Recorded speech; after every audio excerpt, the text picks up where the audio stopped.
Now that you know what kind of diaper you need and what you need to do to keep your baby happy and dry, how do you do it? Let's break down the perfect diaper change one step at a time. First of all, here's what you're going to need to have at arm's reach anytime, anywhere you begin a diaper change. 2 fresh diapers. A tab could rip or the little stinker could dirty it up the second you put it on. Hey, it happens more often than you would think. So always make sure you've got another clean diaper close at hand. Then you're definitely going to need your baby wipes. So make sure he gets good and clean. You may want to have some cotton on hand to help him dry off before putting on a new diaper, especially if you don't have time for a little air dry. Use of baby lotion, a diaper cream, or petroleum jelly is up to you, but again, make sure it's right there and ready to go so he's not squirming around and possibly making another mess while you're trying to find everything.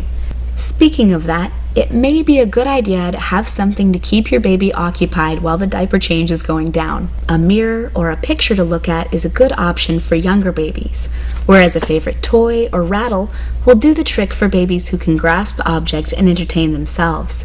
This will keep his mind and especially his little hands occupied, so you're free to get the job done without an added mess or hassle. Finally, you're going to need some sort of diaper disposal unit or plan of action.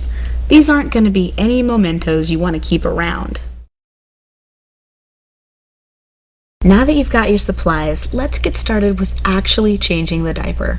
Don't worry, it's really not all that complicated. But hey, if no one tells you what to do, it can seem overwhelming. So make sure you've got it down. And share this info with anyone else who might be on diaper duty anytime soon. They'll appreciate the looking out. So first, seems obvious, but wash your hands. And if you're on the go, at least keep a bottle of hand sanitizer with you.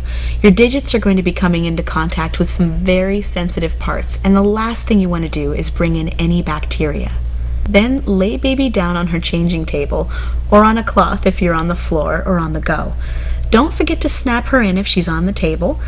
A squirming baby can very easily roll off if you turn your back or release your hold for even just a few seconds. Next, unfasten the tabs on the diaper and open up the front.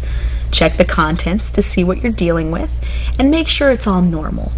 Then be sure to place the front part back over his privates, especially if you happen to be changing a little boy. They've been known to squirt at mom and dad just for fun. For poopy changes, use the front of the diaper to pull the mess towards baby's bottom. Fold the front part over the back, keeping the BM inside and away from contact with his skin. Again, you'll want to cover your baby boy with either the fresh diaper or a cloth so that you don't get a little spray. Once the mess is contained, begin cleaning your little one and all of the folds, always remembering to wipe front to back. A good technique for cleaning his bottom is to hold his ankles with one hand and lift gently, to keep him from kicking and twisting and to help ensure that you can get him really clean. While you're doing this, check for any redness or possible diaper rash and apply an ointment of choice if necessary. Now, if you've got time, you can let him air dry a little before strapping him back in, or at least pat him dry with a cloth or some cotton. This is especially important if your little guy or gal is prone to diaper rash. Then you can lift him back up by the ankles to slip the new, fresh diaper under his bottom. Just to be sure, the back of the diaper is the side with the tabs. You'll bring these around and fasten them to the decorated strip on the front, making sure not to pull it too tight and keeping the tab from contacting the baby's skin. Once the baby is all strapped in, you'll want to do a double check to make sure that it's on correctly. Remember, this greatly affects his comfort level. A properly placed diaper covers his little bottom fully and isn't too tight on the legs or stomach. On the other extreme, there shouldn't be any excess diaper edges tucked under either. Finally, you'll need to dispose of that dirty diaper properly and wash your hands again, this time to protect yourself.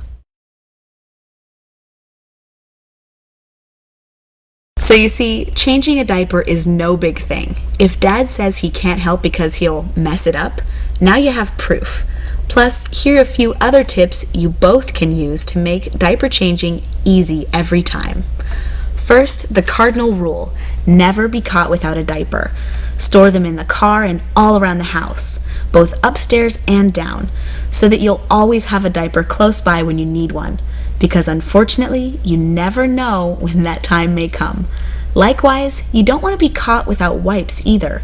Be sure to stash extras in the glove box, diaper bag, and even in your purse, or you're going to be forced to come up with some pretty messy alternatives. When you're on the go, always, always, always pack at least 2 more diapers than you think you'll need. Accidents, sprays, tears, and extra messy days do happen, and you'll be prepared. When you get home, restock the diaper bag with your planned diapers and 2 extras right away. This way, it's always ready to go when you are, and you never get caught with a diaperless diaper bag. Oh, the irony. Another idea to make life a little easier with regards to the mass amount of diapers you'll be purchasing is to get in the habit of ordering them online. Wipes too.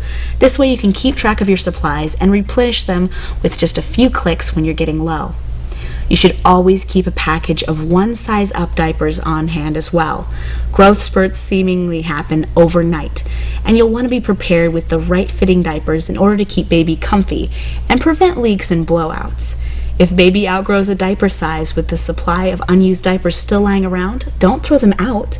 There are many families in desperate need of diapers, so you can donate your extra supply to a local diaper bank or a program like Huggies Every Little Bottom, which helps diaper babies in need.